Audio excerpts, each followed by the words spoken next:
Enzo Fernandez was back yesterday.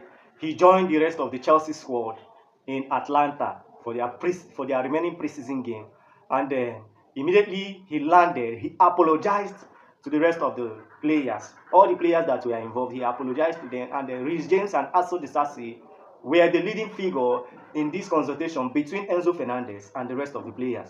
And from what I garnered, I heard that Chelsea have closed. In fact, Chelsea have closed the this issue of this racist chant from Enzo Fernandez. So the case is closed for Chelsea, but FIFA continues to investigate this matter. And as for me, the investigation should include other players, because Enzo Fernandez was not the only person that was in that video, though he was the person that went live and was broadcasting the whole thing. This also have to show something about maturity. You know, other players were there, they were singing the song. There was no need for every other person to hear. You understand? There is no need for every other person to hear. But Enzo, this is what I'm saying about this Chelsea team. They are very immature, very childish. What he did was childish. He now went live out of excitement. He went on live out of excitement, and I believe this is going to teach him a very vital lesson in his career. It's going to teach him a lesson, and he said that he will contribute for any anti-racist donation. And Chelsea also followed up and said that they will also fund that in their own charity foundation too. This will just serve as a lesson for Enzo Fernandez in his career. And he was lucky because Chelsea bought him £107 million. Had it been he was like a maybe 30 million or 25 million player, I believe he would have been on sale. At least if any club matched like £50 million, I believe that would be the range that Chelsea would keep him on the market. Maybe 50 or 40 or 45 million. Chelsea would have sold him. That is just the fact. Because I believe even now that Chelsea is claiming that the case is closed, I believe the case is just closed for the public. As for me, that's how I feel. You know, when they start playing the preseason, the remaining games, and Enzo features in this match, I will see how some of these players that were affected will react to him. You know, it's quite unfortunate because they held this Enzo Fernandez in high esteem in this Chelsea team. He was held in high esteem.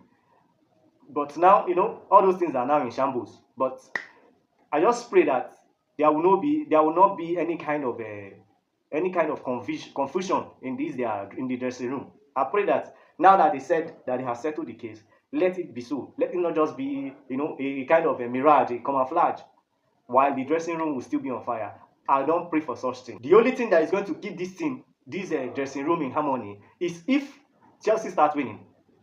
They should start winning from the next game against Club America. Their next game against Club America, they should start winning.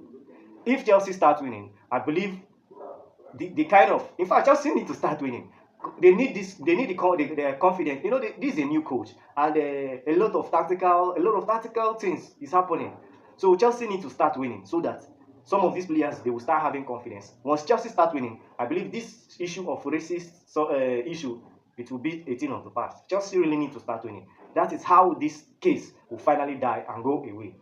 But I know that FIFA still, after their investigation, I know that sanctions will be made, like in form of a ban. I know it's definitely going to come.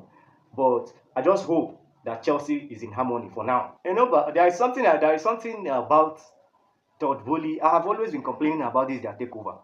I don't know what they are turning Chelsea into. The other day I saw somewhere in the news that Chelsea is about to sign one youngster again, a goalkeeper. They just signed a goalkeeper. What is his name? Jorgensen. They just signed him. And clearly this Jorgensen is not that old player. So he's a player for the future.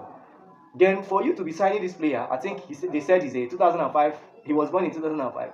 For them to be talking about that Genk goalkeeper, to sign him, a keeper that I don't know, maybe it might not be possible for him to even break into the first team. I don't know. This is clearly just for profit. That is why Chelsea is going for him, and they are saying it's for the future. Jorgensen that you just signed is for the future. How many keepers does Chelsea? If I could remember, the keepers that are in Chelsea now, they should be up to 6. Including the academy players, they should be 6 or more. What are we doing with all these keepers? You kept Sanchez, and you are talking about sending Petrovic. As for me, Petrovic is by far better than this Sanchez. The only place that I love Sanchez is just in corner kicks. He comes out and collects the corners. That's where he's better than Petrovic. Aside that, Petrovic is better than him.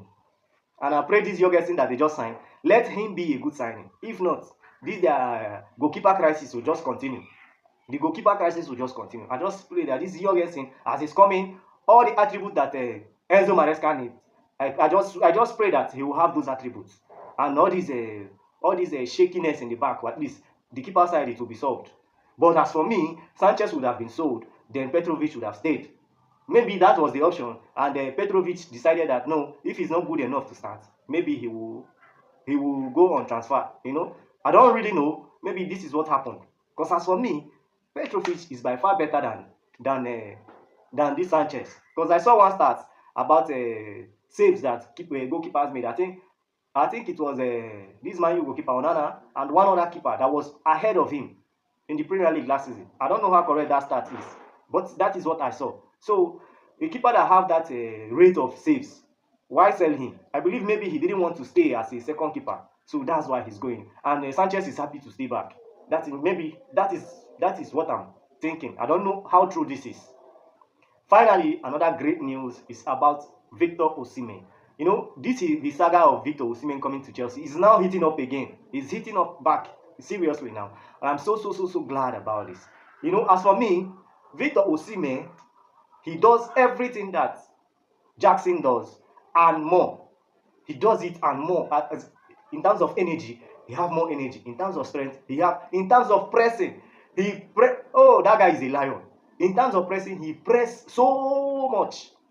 And maybe the only place that I might say that I feel like Jackson is more better than him is maybe playing with the team. Victor Osimhen is also good in that, but maybe not as good as Jackson. I believe that's the only place that Jackson is more better. And I don't know if, as for me, Victor Osimhen will definitely succeed in Chelsea. If he doesn't succeed, I believe it will be from Enzo Maresca. It will be Enzo Maresca's fault.